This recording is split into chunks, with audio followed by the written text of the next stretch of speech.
Good morning students. आज हम पढ़ेंगे हिंदी में पाठ 10 अमीर खुसरो। परमात्मा जब मुझसे पूछेगा कि तुम मेरे लिए क्या लाए हो तो मैं खुसरो को पेश कर दूंगा।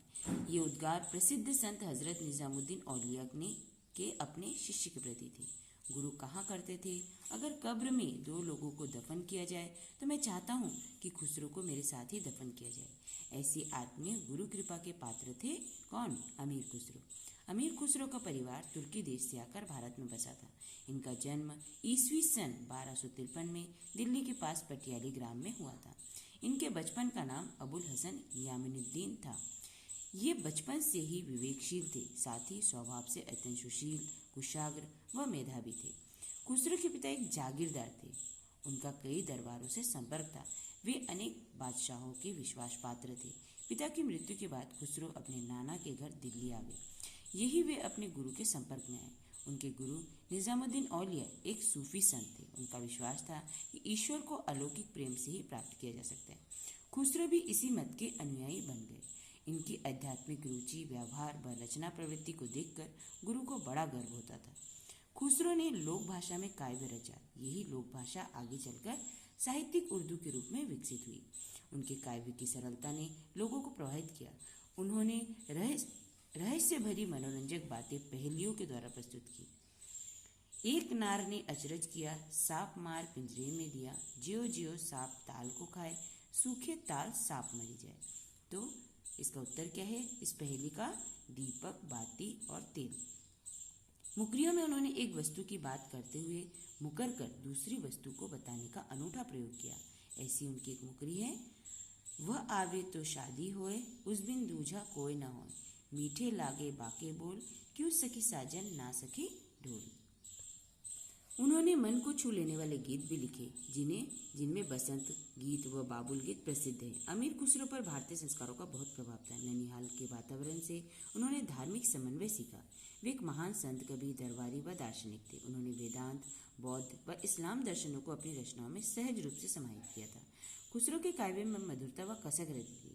जो भी उनकी वाणी सुनता वह झूम उठता था। खुसरो ने अपनी रचनाओं में भारत की जलवायु, पशु पक्षी, पेड़ पौधे, धर्म, भाषाओं की महत्वपूर्ण जानकारियां दी। अपने काव्य में उन्होंने भारत की खूब प्रशंसा की है। खुसरो ने लिखा है, यह मेरा वतन है, मेरी भारत माता है।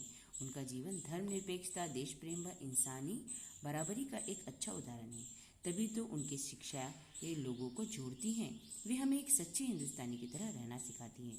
अपने गुरु के प्रति खुसरो का समर्पण भाव अत्यंत प्रेरक है। एक बार वे किसी काम से दिल्ली से बाहर गए हुए थे। वह उन्हें समाचार मिला कि हजरत निजामुद्दीन औलिया का निधन हो गया। अचानक इस अनहोनी को सुन वे सकते में आ गए तथा तत्काल ही दिल्ली की ओर चल पड़े। अब वे गुरु के अंतिम दर्शन हेतु पहुंचे तो आंखों से अश्रुधारा बह रही थी। दिल बड़ा दुखी था। उसी दशा में उन्होंने कहा,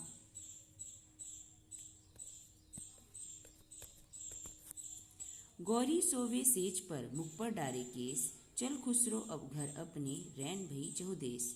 यह उनकी अंतिम रचना थी। इसके बाद उन्हें वैराग्य हो गया। उनका काव्य आज भी चाव से पढ़ा और सुना जाता है। आई होप पाठ सबको समझ में आ गया होगा। तो आप लोगों का वर्क है, सही जोड़े बनाइए और खालिस्तान भरो, ये आपको स्वयं करना है। अब हम इसके लघु उत्तरीय प्रश्नों के उत्तर लिखेंगे।